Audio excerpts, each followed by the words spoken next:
Welcome to Salesology, conversations with sales leaders, the art of faster, easier, more profitable sales.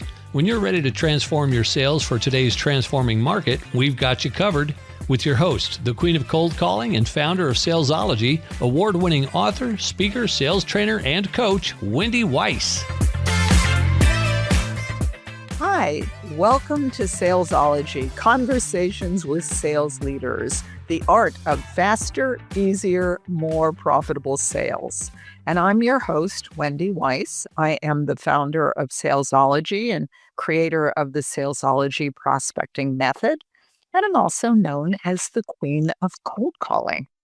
Well, today, my very special guest is Tony Stillinger, and Tony is the Southeast Regional Sales Manager for Engineered Seal Products.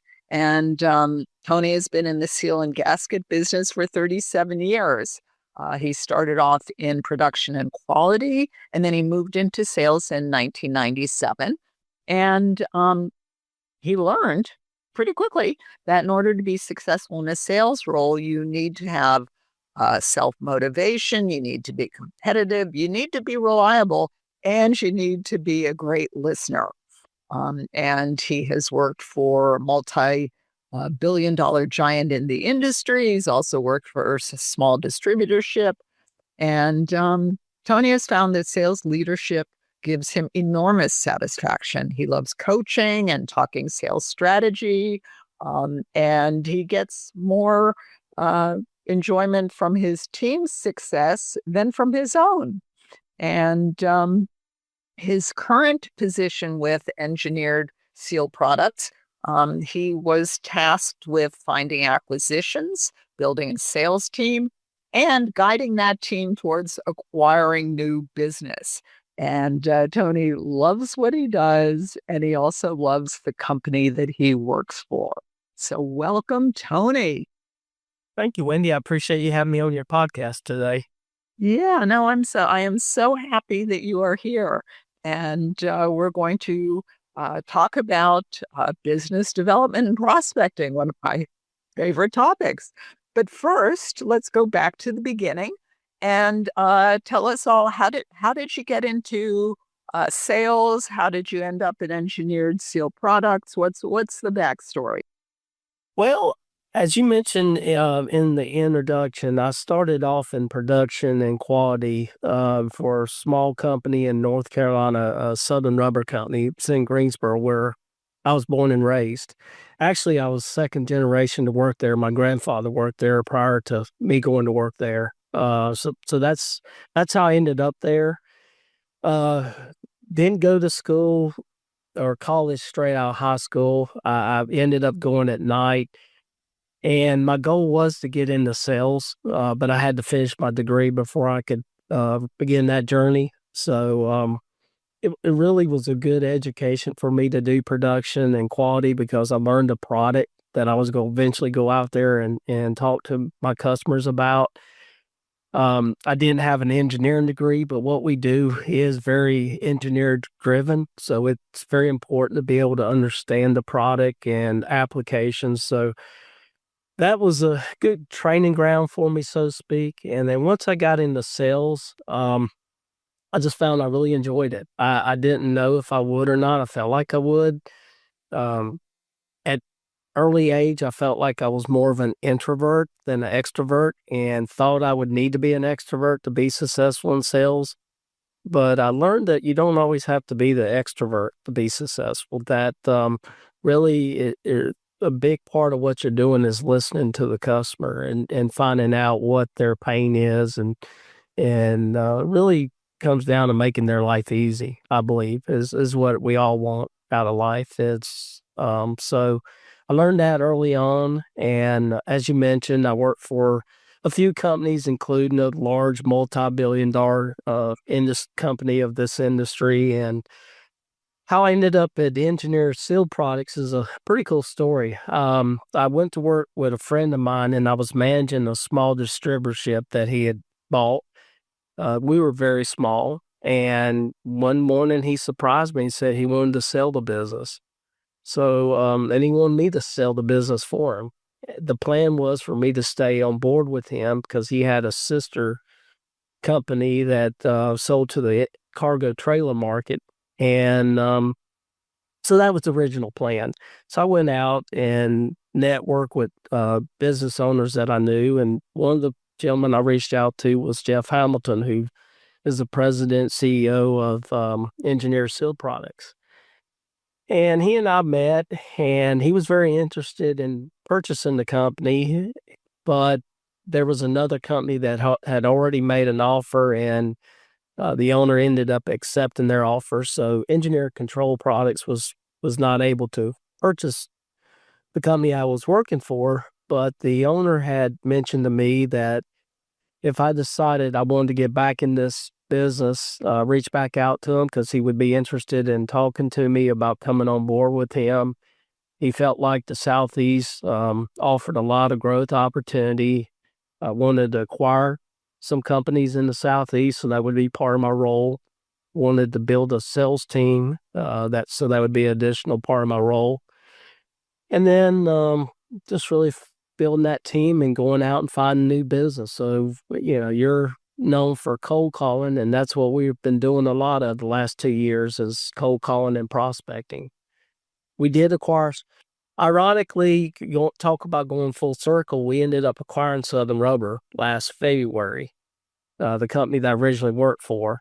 So we do have some existing accounts now that my sales guys can call on, but they're also doing still a lot of prospecting. Okay.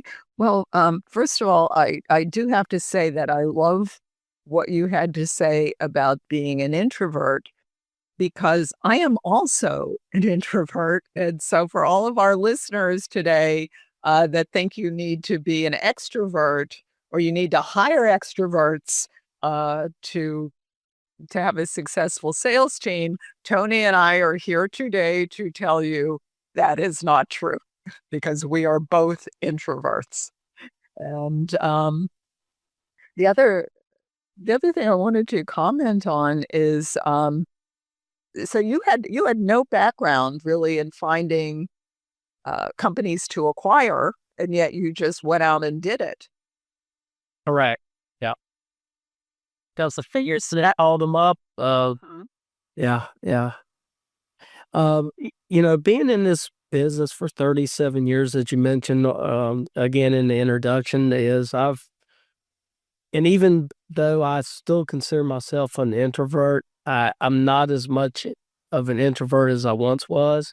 And so I've met a lot of people over the years, and I've found that I really enjoy meeting people and networking. So that's helped me go out and handle that task. We actually have made 2 acquisitions in the Southeast.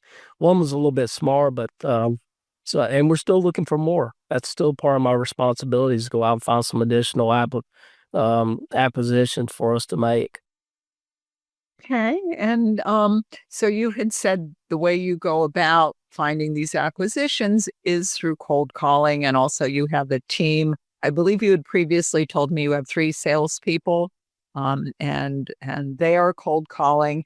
And so I am curious because while I am still a big believer in cold calling, there are many, many, many, many, many people in this world that say, oh, don't cold call, it doesn't work, et cetera, et cetera. So how did you make the decision that when you were tasked with acquiring other companies or you're managing this sales team and you're tasked with finding new business, how did you make the decision that you were going to use the telephone and cold call?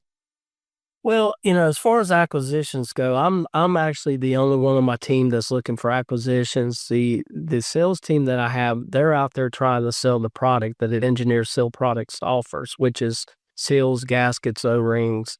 So we're calling on industrial accounts, and we have no choice. We are $100 million industry or company, and the business that we had in the Southeast is just prior to me coming on board was just a very, very small portion of the business, maybe 2% of the business that we have. So we had no choice but to go out and try to find new businesses to call on and new businesses to work with. Because I've been in the Southeast for so long, I have the advantage of knowing who's out there and who are good targets. But I personally haven't been out there as a salesman on a day-to-day basis, for the most part since 2009. I've been in more of a management role. So I don't have those connections I once had. So involved, and a lot of those people have left over the years. So that's what we did is we just came up with a list and started reaching out to them. I did find that things have changed a lot. I believe since COVID, people work from home now, or at least have hybrid schedules a lot of times, work part home and part at the office. And it just seems like it's a little more difficult to reach people. But then once you do reach people, as you mentioned earlier, there's probably not as much cold calling going on as it once was. So if you're diligent about what you're doing and you finally reach that person, then you'll find you have better conversations than maybe you did years ago. It's just a little more difficult getting that person sometimes.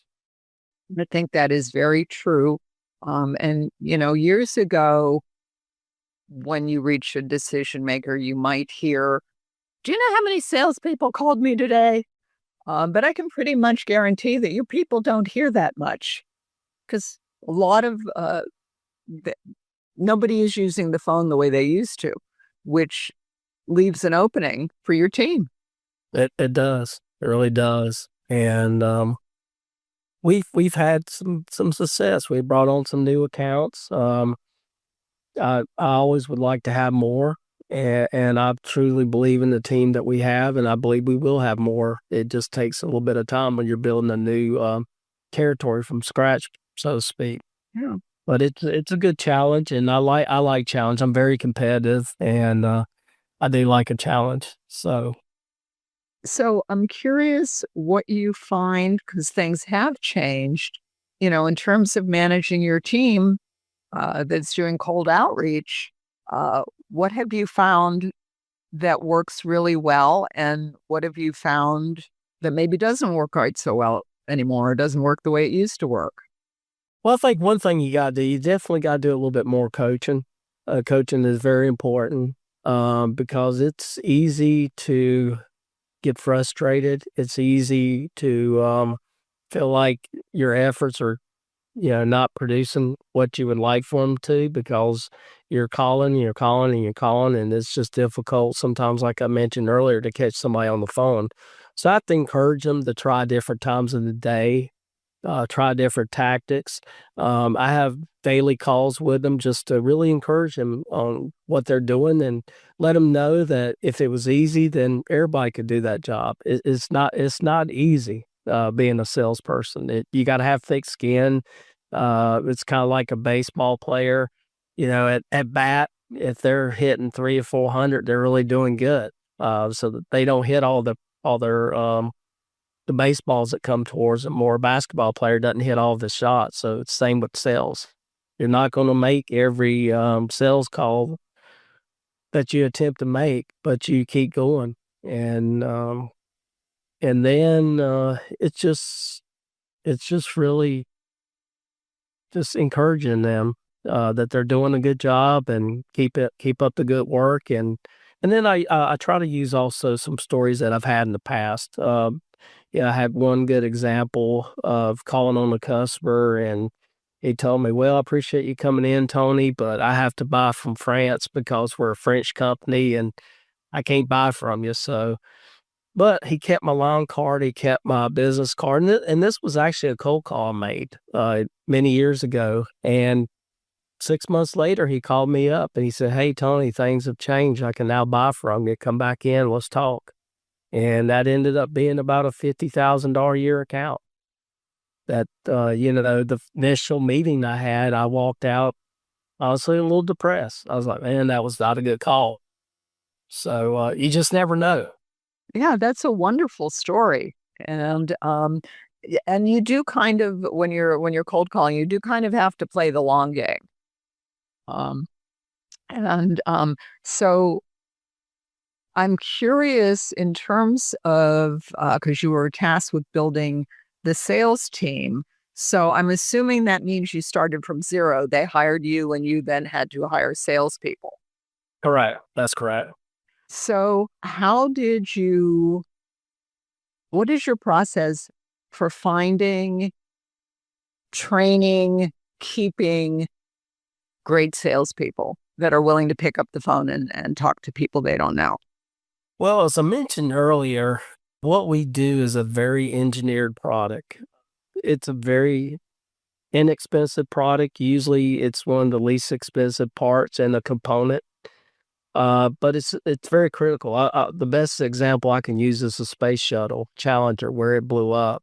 It was due to an O-ring failure, and that's one of the things we sell. So it's and you wouldn't believe how, you talk about the sales cycle being long term when you're cold calling, but also our sales cycle can be long term because of the required testing of our product. So I have to find somebody that understands that is not something you're not going to get a sale today. It may, I've had certain situations where it's taken me 2 years to get a sale because of testing and those type of requirements. But the good thing is, if they got to go through that with your product, if they ever replace you, they got to do the same thing with somebody else's product. And so it's what we do is almost like an insurance policy. Once you get in, you get that sale, it repeats year after year after year, at least as long as that product cycle is in existence for what your product's going into. So you got to have somebody that understands it's a long-term game. You got to have somebody that has some technical knowledge or mechanical ability.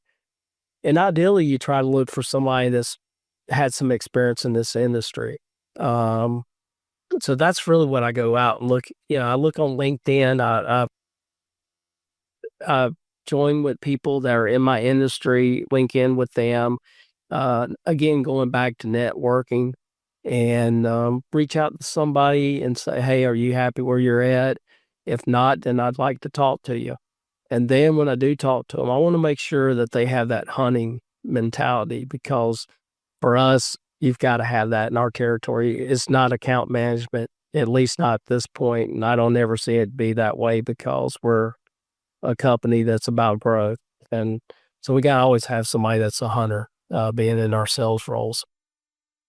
So how do you screen for that? How do you determine you're talking to somebody that you're thinking about hiring? How do you determine that they have that orientation? Because I have clients that have said to me, the best sales job that a particular salesperson ever did was when they convinced my client to hire them. Uh-huh. So how do you screen for hunting? Well, I ask them describe what their day's like. Tell me what you do in a day.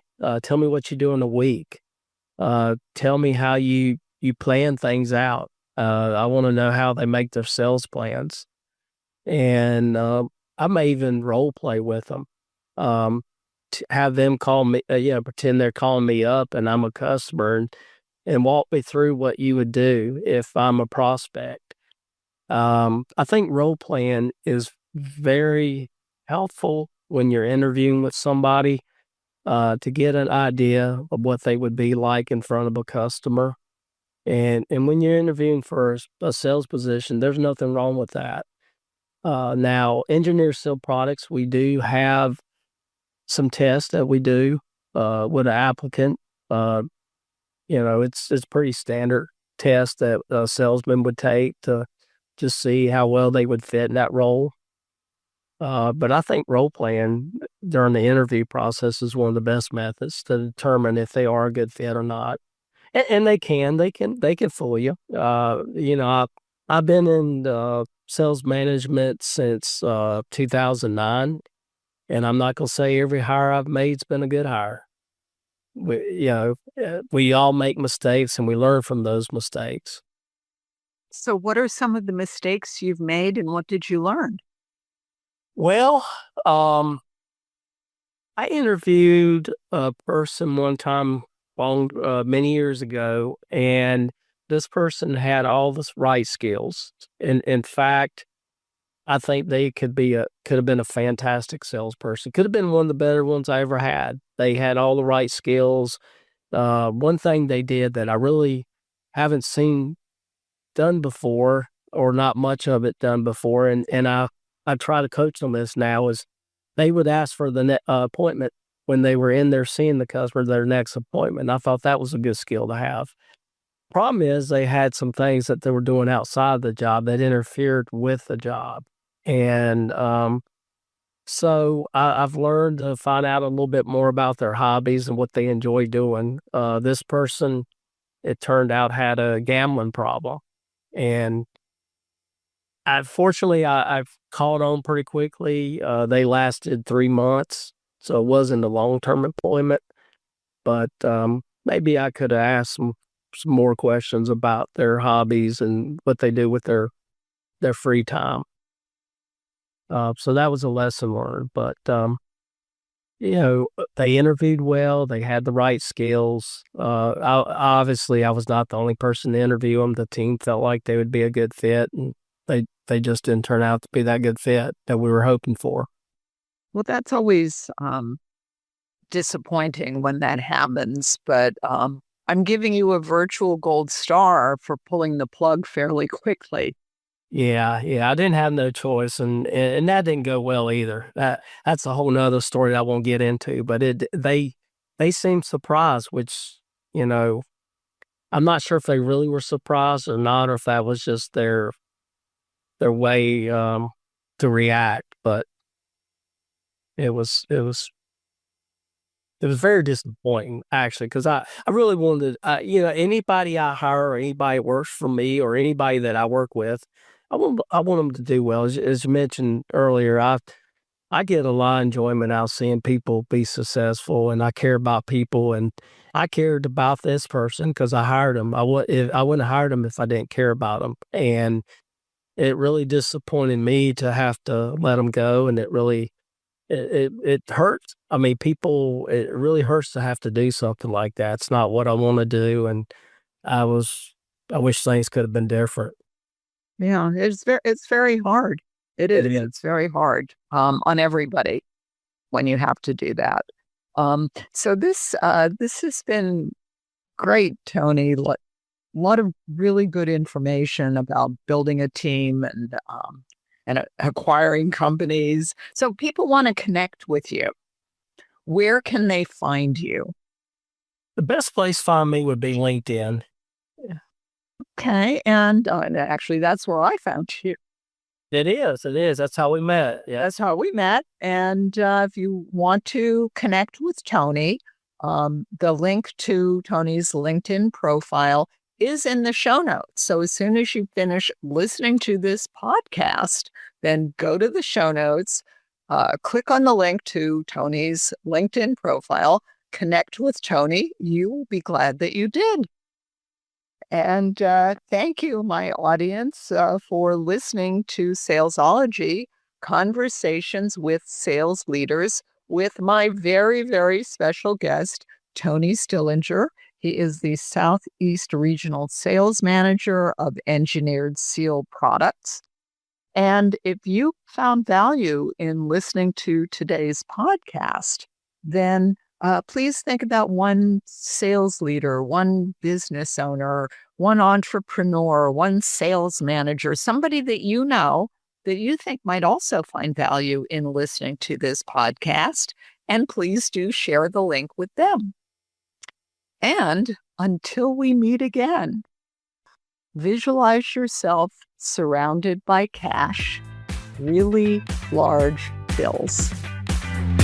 You've been listening to Salesology, Conversations with Sales Leaders, the art of faster, easier, more profitable sales.